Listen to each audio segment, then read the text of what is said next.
I got nightmares in my head, I fear thoughts build up until I can't hear. My mind fills up into a creature, and it haunts me somewhere much deeper. I got nightmares in my head, I fear. Hello, it's Saturday, and that means the Deep Dive sequel series. We're on episode 2. Welcome to True Crime Rocket Science, the most drama-free channel on YouTube. Now, Rex HEUERMANN, in terms of his psychology, do we dare peel the psychological onion even further? In episode 2, we'll be hopping from one train of Ernest Becker's thoughts on the sexual motives of man and this fairly generic and commonplace psychology of repression, something that we all do, onto another train.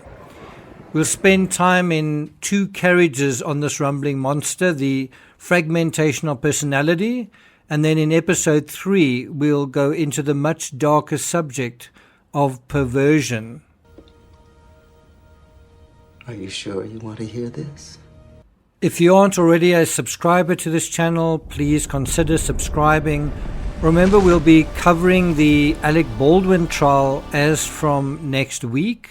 I'll also be doing a live stream a little bit later today on the latest developments in the search for the missing British teenager Jay Slater. If you're finding this analysis meaningful, and I do put a lot of work into it, please show your appreciation. You can like, share, leave a comment. You can also hit the thanks button, and let's get started. So we begin on page 71 of Becker's Pulitzer Prize-winning book, The Denial of Death. You may remember in the previous episode, we were working through the birth and death of meaning. Throughout this series, we're going to be going through 3 different books written by Ernest Becker. And so I can tell you, if I was writing a book about the Long Island serial killer, what you're about to hear would be a chapter and verse in that book. We begin with Becker referencing Kierkegaard. You know Kierkegaard, right? The father of existentialism. And his warning to parents to let the child do his own exploration of the world and develop his own sure experimental powers. And of course, that is precisely what HEUERMANN was not allowed to do. We dealt with some of that in our episode on repression. The result of not allowing a child the freedom to be him or herself is that the child doesn't develop and cannot develop his own experimental power, and what power he has is then unsure, uncertain, inadequate, insecure. Now on to page 72. Becker clarifies that the parental role is to monitor and supervise, to protect and be watchful, but never to intrude. And in a sense, as adults, we play the role of parent to our own selves. We manage ourselves as well. But Becker puts it slightly differently. He says the child doesn't want the parent to obtrude his own anxieties into the picture. This is an unusual word which means to force one's psychology onto someone else. A lesser version of this would be to impose or dominate someone else's psychology with your own. The word obtrude means become noticeable in an unwelcome or intrusive way, right? Impose or force something on someone, right? And so we've barely started, and yet we can see how Victoria's artwork, Rex HEUERMANN's daughter Victoria's artwork, seems to reveal some strange thoughts intruding into her world. Where did that come from? But more particularly, the Long Island serial killer would go on to wreak a similar psychological cost on his victims, not only physically brutalizing them, but also this obtrusion that Becker talks about, which is a kind of psychological forcefulness. In his notes from that Word document, he talks of Stockholm Syndrome, and he's very much trying to break into the minds and personalities of his victims. In the same way he means to fragment, that is, completely destroy their bodies. Becker exhorts us to raise children with the sense of themselves to avoid this outcome, where in adulthood they find others imbued with a sense of who they are while they feel lost. He writes, quote, "Today we know that such an upbringing alone, allowing a child freedom to explore and to be himself, gives the child a self-confidence in the face of experiences that he would not have if he were overly blocked." Well, we know HEUERMANN was overly blocked. Becker continues, "And so his upbringing gives him an inner sustainment." And this is precisely what HEUERMANN lacks because he was blocked so much at home and at school. His upbringing doesn't give him inner sustainment.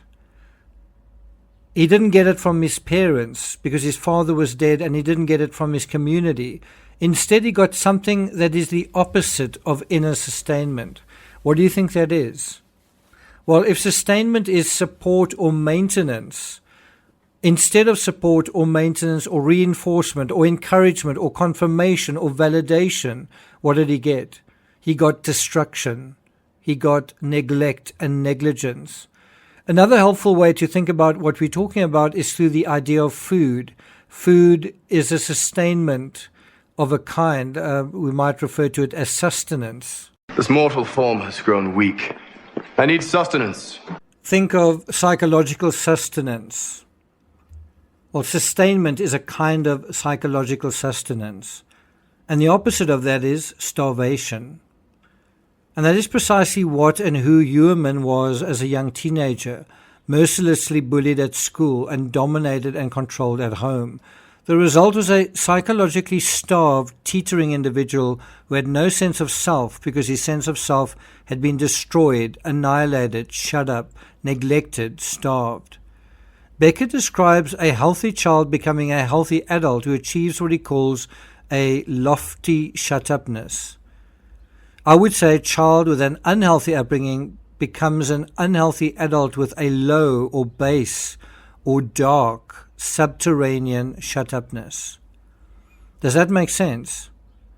Becker describes the individual that achieves a lofty shut-upness thus, quote, "He or she has an ego-controlled and self-confident appraisal of the world by a personality that can open up more easily to experience.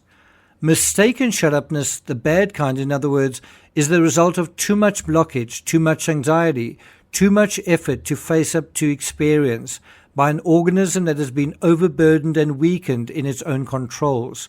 It means, therefore, more automatic repression by an essentially closed personality." So the personality closes, repression increases. Do you think it is healthy to have relatively more repression than less? In Kierkegaard's existential estimation, he sees the open personality who is open to experience, and that includes encounters with, the romantic other, the opposite sex in this case. Someone who's open to these experiences. He describes this as good. An individual who learns how to deal with anxiety and make constructive choices. In other words, a person who has developed agency. A person who has not developed agency, well, you feel a little stuck and trapped and lost in your world. Becker goes on to write, "The closed, on the other hand," in other words, the closed personality, "is the evil, that which turns one away from newness and broader perceptions and experiences. The closed shuts out revelation, obtrudes a veil between the person and his situation in the world. This veil of excruciating psychological and physical pain is the Long Island serial killer's vengeance, his revenge, his gift to the world. The gift he received and now returns pays back as a kind of symbolic comeuppance." Comeuppance. What is comeuppance? It's a punishment or fate that someone deserves, or who decides that someone deserves it. It's also known as just desserts, deserved fate, due reward, just punishment. And of course, one comeuppance isn't enough, not nearly, for the Holocaust he endured, hence the serial nature of it. Becker goes on to write, "Ideally, someone's situation in the world ought to be transparent, but in the case of the closed person who has base shut-upness, who they are remains opaque." Well, I see we're almost at the 10-minute mark. And then Becker takes this idea and he knocks it out the park, adding, quote, It is easy to see that shut-upness is precisely what we have called the live character, and Kierkegaard calls it the same thing. And then this quote from the Danish philosopher: "It is easy to see that shut-upness eo ipso signifies a lie, or if you prefer, untruth. But untruth is precisely unfreedom. The elasticity of freedom is consumed in the service of close reserve. Close reserve was in effect of the negating retrenchment of the ego in the individuality." The key takeout here: untruth is precisely unfreedom. Wow, I see we are past the 10-minute mark, which means that is the end of the free episode for subscribers. I hope you found it worthwhile. If you'd like the extended version, which will probably be another 30 to 40 minutes of analysis, then you're free to join the $5 tier on Patreon. That's patreon.com/TCRS, or head to the members only section.